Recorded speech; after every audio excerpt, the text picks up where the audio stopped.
Assalamu alaikum. Түз ичеги жана геморрой тууралуу азынаалык сөз кылып берүүнү туура көрдүм. Түз ичеги бул тамак сиңирүү трубасынын эң акыркы звеносу болуп саналат.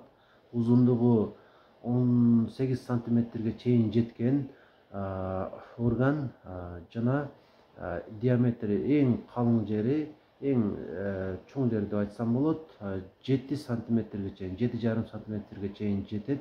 Жана анын кызматы ошол тамак аш калдыгынан пищеварительный сок менен каловый массаны түзүп, пайда кылып, аны сыртка чыгарып жиберүү ушул кызматты аркалап келет.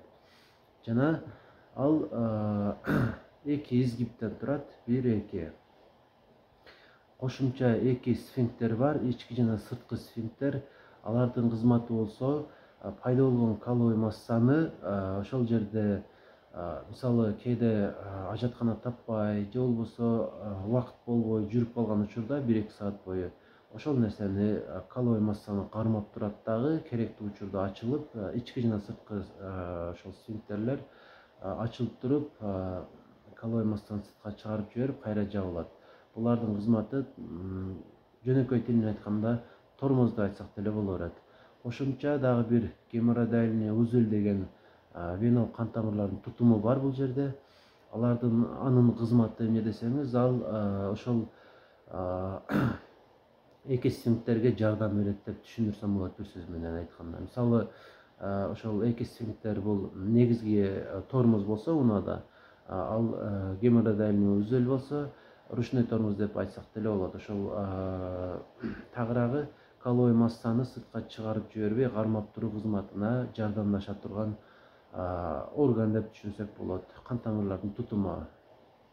Жана көбүн эсе бул геморрой оорусу пайда болушунун себеби күчөнгөндө, айрыкча кош бойлуу аял качан убагы келип көз жаргандан кийин пайда болуп калат. Жана башка адамдарда деле, эркектерде деле мисалы ушундай айрыкча ич катып жүрүп, күчөнүп, ушундай күч келген учурда кан тамырлар жабыркап, ошол жерде геморрой деген оору пайда болуп калат.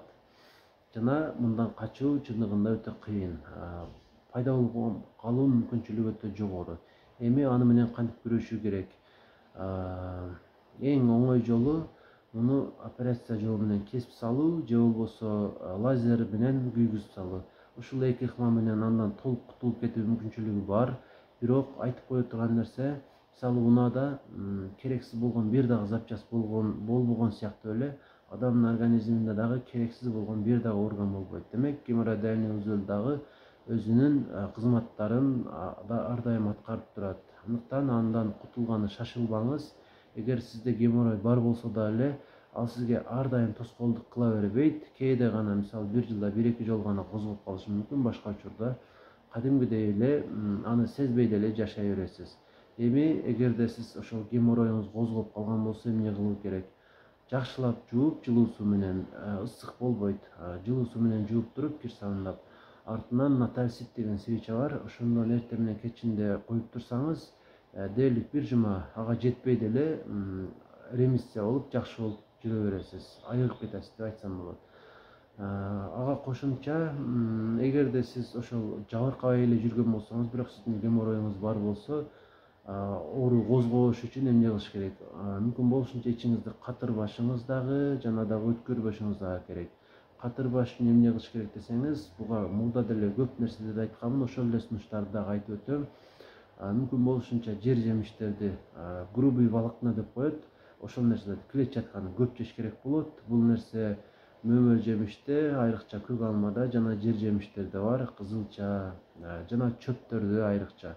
Ошолорду көбүрөөк жеп турсаңыз эле, айрыкча кечинде сиз жеп жатсаңыз, эң кеминде бир күндө 100 граммдан кем эмес жей турган болсоңуз, ичиңиз катыбай, кыйналбай жүрө бересиз. Жана дагы албетте кыймыл аракетти көбүрөөк кылыш керек.